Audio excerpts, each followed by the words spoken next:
Start. Huh? Start it now. Okay, Ah. go.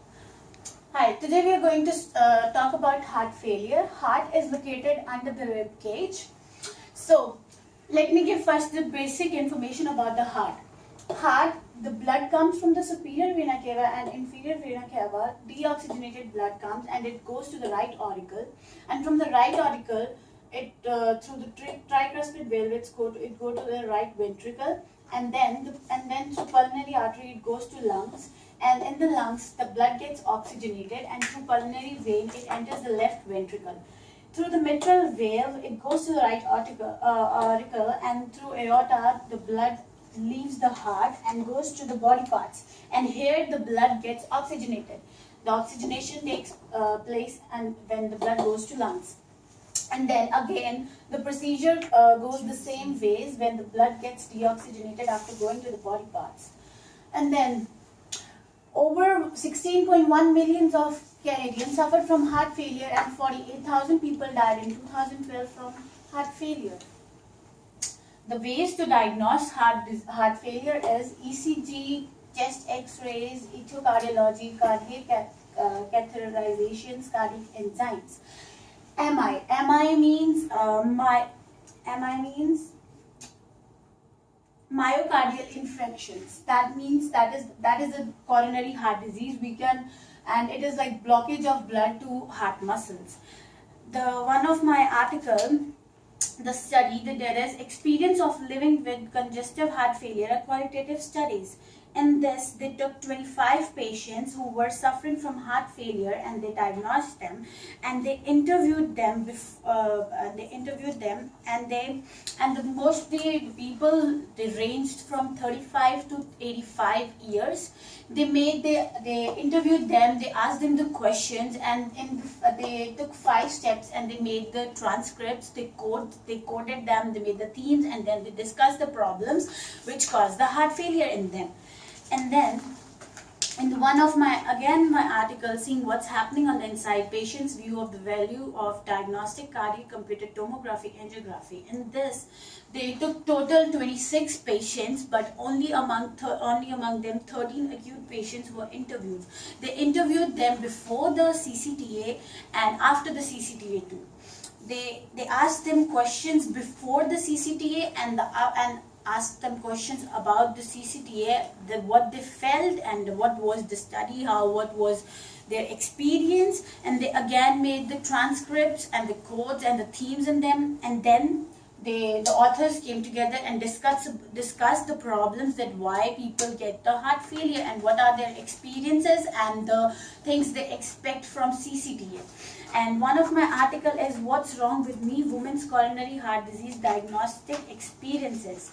In this, they just diagnosed women they were unable to know that they have coronary heart diseases, and they were like they were unable to diagnose them with MI because women were unable to present their symptoms and they were not knowing.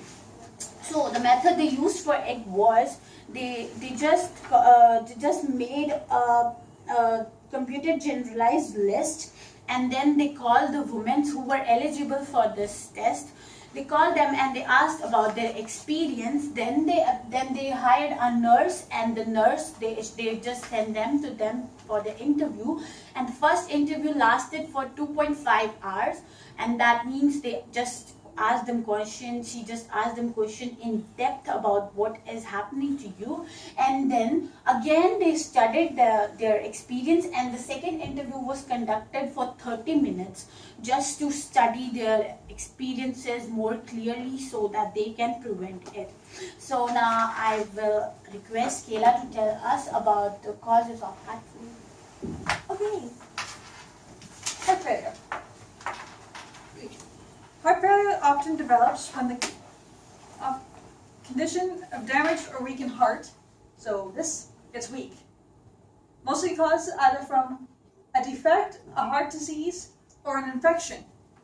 Most common one is coronary artery disease, in which there's a buildup of fat from diabetes or high blood pressure, and it causes the valves to either weaken or tear, or in case of Wait, pause for a sec. I can't remember. Okay. So coronary artery disease is when cholesterol and fatty deposits build up in the heart, the arteries, so around here, and in the valves. At the moment, most caused from either obesity or sometimes caused by diabetes. Another cause is if you are born with either a heart defect when you're younger. It could either be an abnormal heart valve. So either this one is either there's a hole or it's weakened and they have to replace it. Most of the time they can catch this when the child is still in the womb and they do surgery before around when it's 1 year old. Another one is heart muscle disease, such as infections or inflammation that are caused from either an infection of the heart will go through the lungs and travel into your bloodstream, or sometimes they'll just be in outside sources, like say smoking. With bad behaviors, if you have smoking, you'll introduce tars and other stuff you don't want in your body that's really, really bad for you and will most likely kill you very painfully. Other one is if you're not physically active, your body will get weak and you won't be able to fight off any infections. You have a bad immune system, you're crappy, and bad eating habits. If it's healthy, you might be miserable, but you'll live longer. But if you eat fatty out with high cholesterols and sodiums, you'll get fat and your heart will quit. So another one is we have the signs and symptoms of heart failure. Thank you. I will just briefly go through the signs and symptoms of heart failure. Signs are what the doctor or the healthcare professional sees in the patient. Then symptoms are what the patient presents with. When it comes to the hospital, this is what I have. Yeah, complaints on what he or she has. And for the symptoms, we have edema, also known as swelling, palpitations. That's when the patient can feel, when he can feel his or her heartbeat. Weight loss, irregular pulse, change in urine output, low pressure. Others may include pale skin or mottled skin, which just looks like an orange bar. Pause a little bit.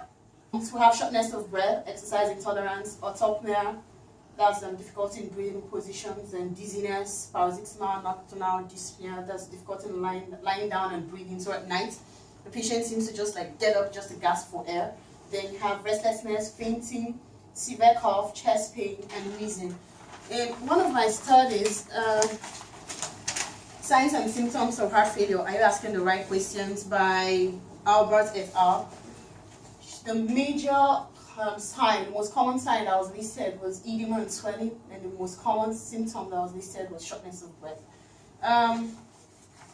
For heart failure, there's something I would just like to say. For men and women at age 40, the lifetime risk of heart failure developing is currently 1 in 5. So it's usually good for healthcare professionals to better understand the signs and symptoms of heart failure so that the patient can be managed better. This was taken from Signs and Symptoms of Heart Failure, Are You Asking the Right Questions, by Albert et al. 2010.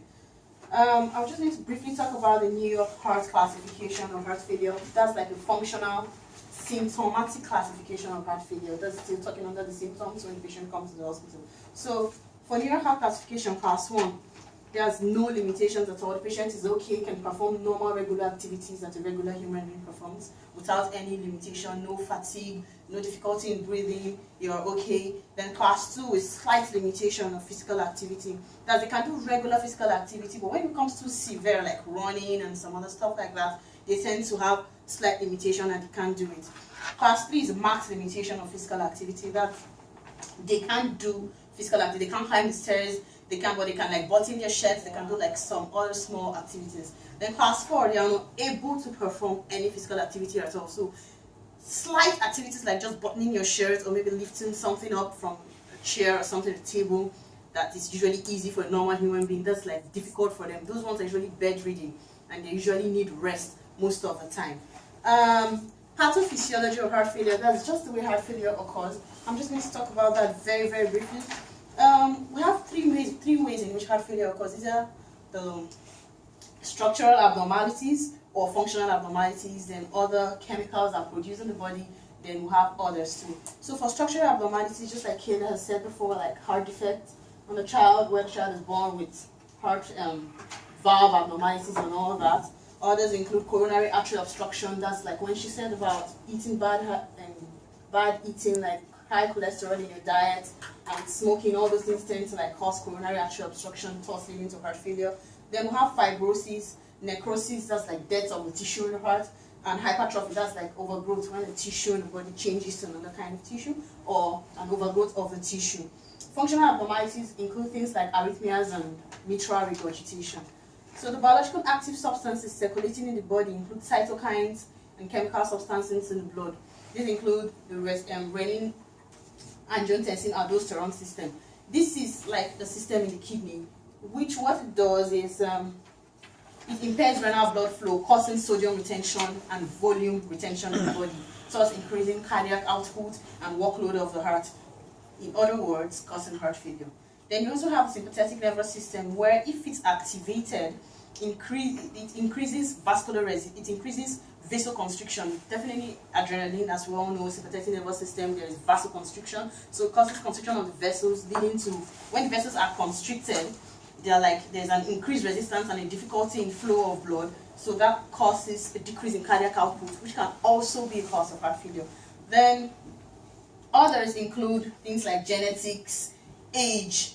Like I have in one of my studies, the elderly patients, that's symptom recognition in elders with heart failure. They usually present more with a lot of symptoms of heart failure, and like Chika earlier said, it's common in that age, I think between 45 or so and 35 and above. So when you tend to get older, the symptoms and risk factors of you getting heart failure increases as you get older. And we also have things like tobacco smoking and coexisting conditions like diabetes and obesity, just like she has mentioned. Lastly, for the signs and symptoms of heart failure, depression was also noticed to be really associated with heart failure. My study, Depressive Symptoms, Health-Related Quality of Life and Cardiac Event-Free Survival Patients with Heart Failure, a mediation analysis by Lee Kyung et al. This was done in 2014. What they found out in the study was that depression was really associated with health-related quality of life. Health-related quality of life are things that like tend to improve a patient's quality of life.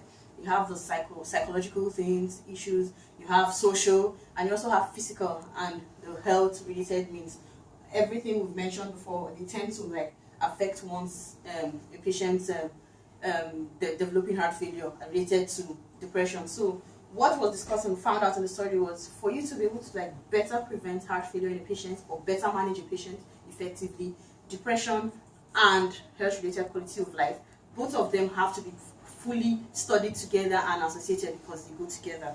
Thank you very much. I'm going to hand over to Courtney to talk about the management and treatment of heart failure.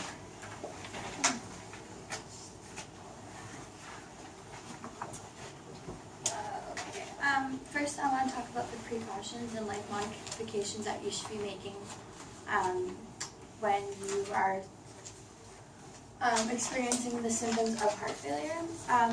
First, I would like to talk about limiting your stress and finding a better way of dealing with it and coping with it rather than experiencing it badly. Exercise is always a good thing because it helps you maintain your weight, and also,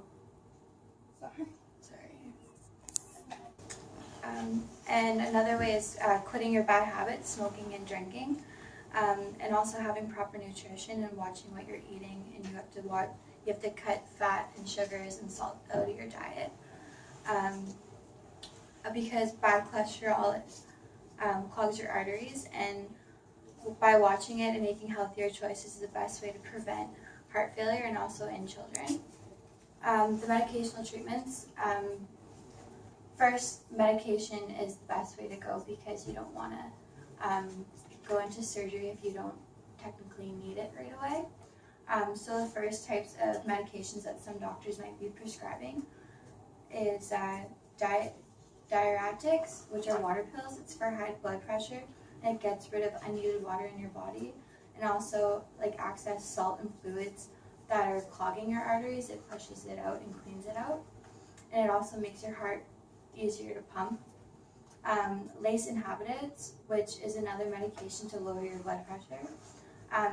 Some surgery techniques would be pacemakers, valve transplants, coronary artery bypasses, graft surgeries, and they're all designed to unplug your arteries, and it restores normal blood circulation to your heart. Also, there's heart transplants, but it's more for like further along patients that have nowhere else to go but like the worst part of surgery. Also, too, the surgeries, they help your heart pump more efficiently. Whether or not these devices are right for the person will depend on your doctor's diagnosis and how far along you are in your heart disease, and other factors that your doctors will discuss with you.